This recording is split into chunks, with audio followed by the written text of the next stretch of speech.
M'abuelo fou llaurona, m'abuelo fou llauró. No faltarem mai les bledes.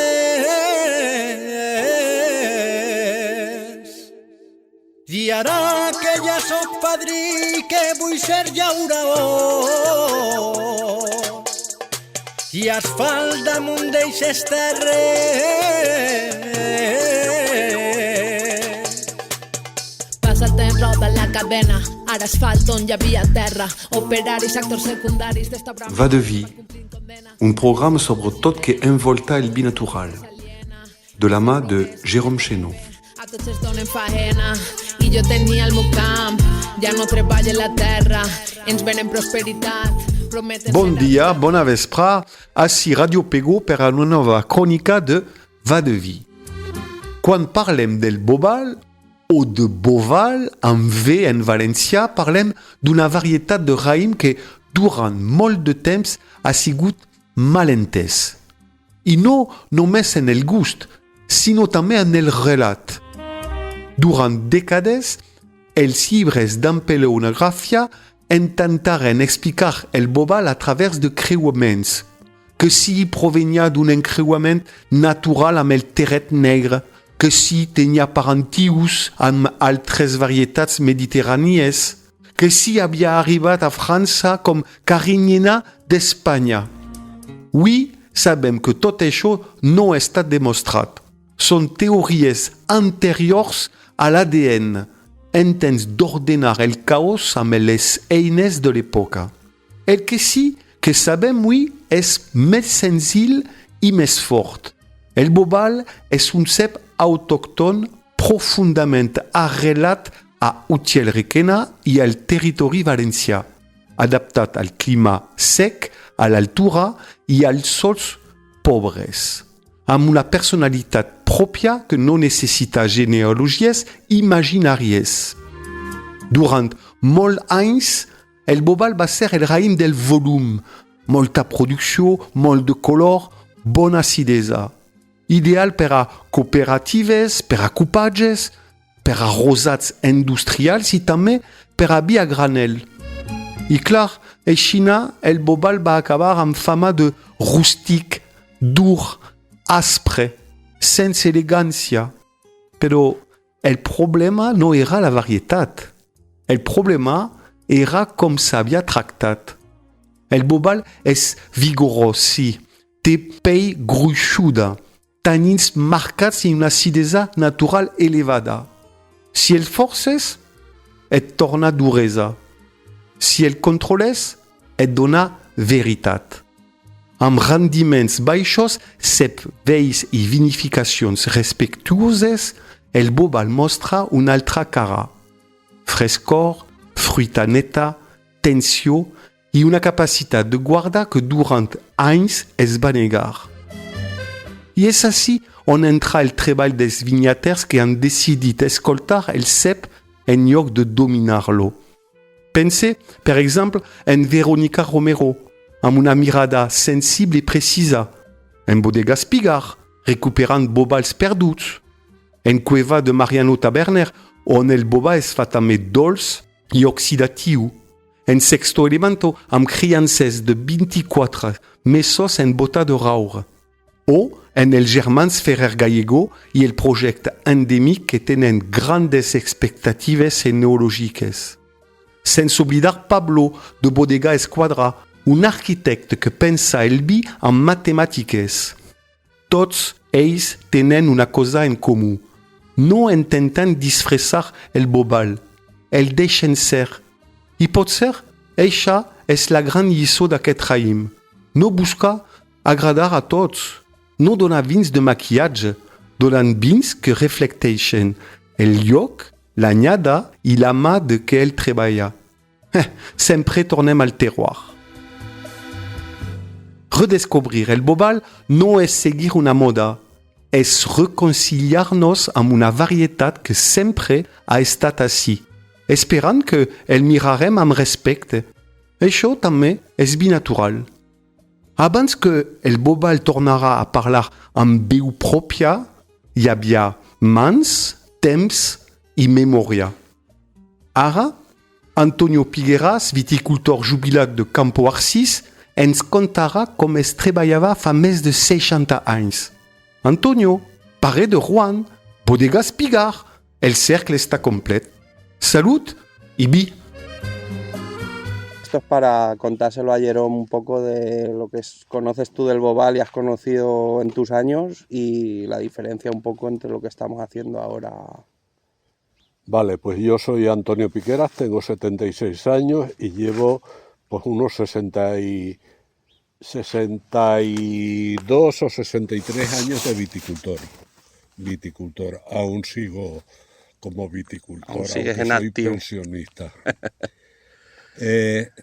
Cuando tenía 8 o 9 años, yo me acuerdo de venir mi padre con el carro y lo que vendimiaba por el día, lo echaba al trullo, se pisaba la uva y se echaba al depósito. Aquí había en este pueblo sobre las 80 o 90... ¿Qué pueblo es? Campo Arcis. Había 80 o 90 bodegas particulares y había 2 o 3 que compraban la uva. Pues vale, eso, la vendimia a lo mejor duraba 20 días, sobre los 20 días cada noche iban echando al trullo. Se iba llenando poco a poco. Poco a poco. Luego al terminar, pues ya era unos vinos pues que ahora para beber pues estarían un poco fuertes, porque claro, hay días y días y días. Y Maceración luego, con raspón y todo. con raspón y todo, porque entonces no habían venido las despalilladoras aún. Entonces, cuando se terminaba ya las vendimias, ya a últimos de año, ya empezaban a ir a la fábrica a ver si lo podían vender para quemarlo. Casi todo iba a la fábrica de Lambies, que aquí había una fábrica de alcohol. Uh-huh. Entonces yo trabajé también de pequeño con 15 años, 14 o 15 años en la fábrica por las noches después de vendimiar. O sea, aquí prácticamente toda la uva que se vendimiaba y se elaboraba se destilaba. La mayor parte sí. ¿Y la otra casi parte? todo. La otra parte yo entonces compradores no sabía. A lo mejor venía algún comprador, pero que normalmente casi iba toda a la bodega. Estoy hablando de hace 60 años. Uh-huh. Entonces luego ya en el 58 ya se montó la cooperativa, ya se trabajaba mejor. Todos los que teníamos bodega nos hicimos, o mis padres y se hicieron socios de la cooperativa, quedaron algunos que la bodega era más grande y aguantaron unos cuantos años, pero en el 65 ya casi todo el pueblo se unió en una cooperativa. En la cooperativa. Entonces ya se trabajaba mejor, se hacían dobles pastas, porque entonces como en La Mancha no había nada de uva tinta, pues, entonces se hacían doble pastas para mezclarlo, porque el vino de Bobal es un vino muy neutro que se puede mezclar con todos los vinos de todos los sitios, hace buenas mezclas. Entonces se llevaban un camión, por ejemplo, de doble pasta y a lo mejor metían 8 o 10 camiones de blanco. Y hacían un tinto suave. Entonces hacían un tinto, pues tinto. Pero entonces, claro, aquí eso se vendía muy bien, lo buscaban. Vinos con mucho color. Con mucho color. Luego ya se empezó a pagar el vino por puntos de color. Según los puntos de color que tenía, así tenía el precio. Entonces, aquí se abandonó un poco el tema de trabajar bien los bobales para embotellarlos directamente. Eso se olvidó. Uh-huh. Se olvidó o que no se pensó. Entonces, cuando llegó, yo en el 90 ya me metí mucho en el mundo del vino. Fui presidente de la cooperativa durante 12 años y claro, ahí yo en el 92 estuve en la mayor cooperativa de España, que es la de Tomelloso, y entonces había 200 o 300.000 kilos de tempranillo, en donde a lo mejor había 120 millones de kilos de uva. A los 5 o 6 años volví y me encontré que había 50 millones de kilos de uva tinta ya en la bodega esa. Entonces empezó a buscarse mucho menos el vino. Se empezó a trabajar las bodegas pequeñas, se empezó a trabajar el bobal para embotellarlo directamente. Salieron buenos vinos y entonces se empezó a las bodegas pequeñas a trabajar el vino distinto, el bobal distinto a lo que se hacía antes. Las cooperativas han tenido que hacer una evolución también, porque el doble pasta ahora ya no existe. Bueno, se hace, pero normalmente ya se hacen tintos directos y eso para que se puedan embotellar. ¿Y el doble pasta qué es lo que es? Porque hay gente que no sabe lo que es. El doble pasta es que cuando se tritura la uva, se mete en los depósitos, se tiene a lo mejor 4 o 5 horas o 10 las que se saca un rosado, que es la flor de la uva, de bobal, y entonces, como se le quita vino líquido, se le vuelve a echar otra vez al depósito más uva triturada. Entonces, por eso, el vino que sale luego es de doble pasta. Porque tiene mucha más cantidad de pieles, claro, que un vino normal. Como se ha sacado ya vino antes. Se ha sangrado el rosado. Entonces, y claro, pues ahora las cooperativas tienen que tratar de hacer eso. Vinos más directos para embotellar. No es como antes, que se hacía doble pasta. Vale. ¿Y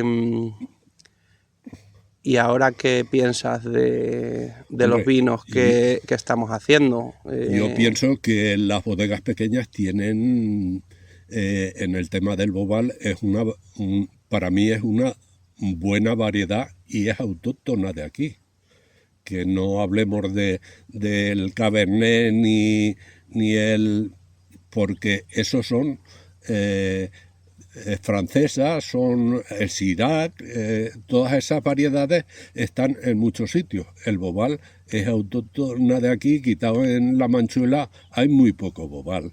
Entonces, como es una variedad que aquí se puede trabajar muy bien y hacer unos vinos muy buenos, yo les veo un futuro para los vinos de bobal. Y ahora está la tendencia también de los vinos naturales, y ahora eso a mí me encanta, un bobal que no se le pone ninguna ni levaduras ni clarificantes ni nada de nada. Volvemos un poco pues al estilo de antes, ¿no? Porque... Sí, pero al estilo de antes, ¿qué pasaba? Que como se tenía mucho tiempo en el depósito, salían muy rústicos y de que te descuidabas, pues a lo mejor estaban ya un poco de volátil. Bueno, pero el tema del bobal con raspón, ahora mismo que nosotros lo estamos haciendo, hace que saque vinos muy frescos, porque el tanino del raspón mucho más fresco, más ácido o algo así. Pero cambia mucho de hacerlo como se hacía antes, que no se le echaba ningún producto. Yo en las bodegas no alguna vez vi alguna botella de estar de sulfuroso o algo, pero no solía haber en las bodegas mucho. Se quemaría alguna pajuela y ya está. Sí, y eso se quemaba en los depósitos, se les quemaba algo. Entonces, el vino era natural también, pero es lo que digo yo, al no elaborarlo tan exactamente como se hace ahora y con las limpiezas que hay, las técnicas que hay de frío, de así, es que cambia por completo, el de antes al de ahora. Ahora mucho más fino, más... yo pienso que tiene un futuro bueno. Muy bien.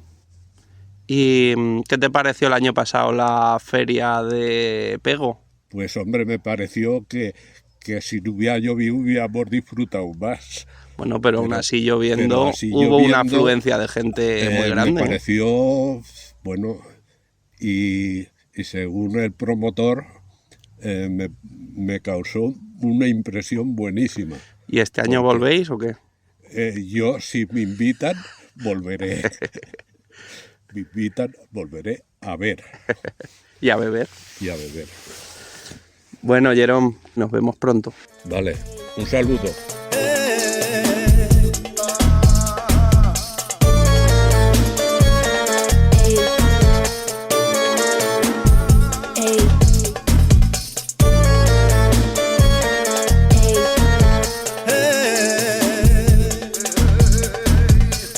I és moment d'estar units